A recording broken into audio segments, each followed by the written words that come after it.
Hello, ഞങ്ങളിന്ന് ഓണം ഷോപ്പിങ്ങിനായിട്ട് പോവുകയാണ്. 6 മണിയൊക്കെ ആയി വീട്ടിന്ന് ഇറങ്ങിയപ്പോ. ഏട്ടന്റെ വർക്കൊക്കെ കഴിഞ്ഞാണ് ഇറങ്ങിയത്. അങ്ങനെ ഞങ്ങള് ഇവിടെ കൊട്ടിയം സിംലയിലാണ് പോകുന്നത്. ഇവിടെന്ന് അടുത്താണ് കേട്ടോ കൊട്ടിയം. അങ്ങനെ ഞങ്ങള് എളുപ്പം പോകുന്നുണ്ട്. ചെറിയ മഴക്കോളൊക്കെ ഉണ്ട്.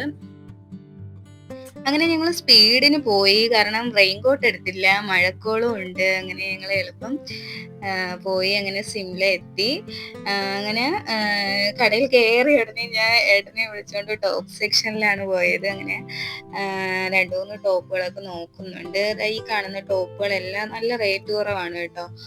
300, 500, 400 ആ ഒരു റേറ്റിലൊക്കെ വരുന്ന ടോപ്പുകളാണ്. അങ്ങനെ 2, 3 ടോപ്പുകളൊക്കെ എടുത്തു.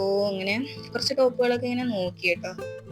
അങ്ങനെ 2, 3 ടോപ്പുകളൊക്കെ എടുത്ത് അതിനുശേഷം പിന്നെ ഏട്ടന് കുറച്ച് ഷർട്ട് അങ്ങനെയുള്ളതൊക്കെ നോക്കാൻ പോയി. അങ്ങനെ ഏട്ടൻ കുറച്ച് ഷർട്ടൊക്കെ നോക്കി. അങ്ങനെ 2, 3 ഷർട്ടുകളൊക്കെ എടുത്തു. ഏട്ടന് ഏതെടുത്താലും തൃപ്തി വരുന്നില്ല. അങ്ങനെ കുറേയൊക്കെ ഇങ്ങനെ നോക്കി. അങ്ങനെ ഫൈനലി 2, 3 ഷർട്ടുകളൊക്കെ എടുത്തു. ഈ ഷർട്ടിനൊക്കെ നല്ല റേറ്റ് കുറവുണ്ട് കേട്ടോ. ഡെയിലിയൊക്കെ ഇടാൻ പറ്റിയ നല്ല നല്ല കളക്ഷനൊക്കെ ഉണ്ട്. അങ്ങനെ എല്ലാവർക്കും ഡ്രസ്സൊക്കെ എടുത്ത് ഞങ്ങള് പർച്ചേസൊക്കെ എല്ലാം കഴിഞ്ഞ് ഞങ്ങള് ഇറങ്ങിയപ്പോൾ തന്നെ ആകെ ടയേർഡായി. അങ്ങനെ അടുത്തുള്ളൊരു റെസ്റ്റോറൻറ്റിൽ കയറിയിട്ട് ഫുഡ് കഴിച്ചു കേട്ടോ. പെറോട്ടയും ചിക്കൻ കറിയാണ് കഴിച്ചത്.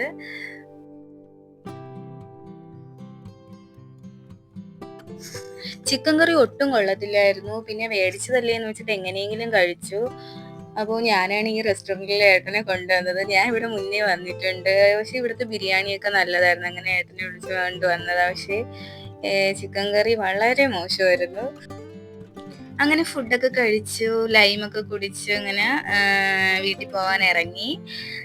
ഇറങ്ങിയപ്പോൾ തന്നെ 10 മണി കഴിഞ്ഞു. അങ്ങനെ ഈ വർഷത്തെ ഓണ ഷോപ്പിംഗ് കഴിഞ്ഞു.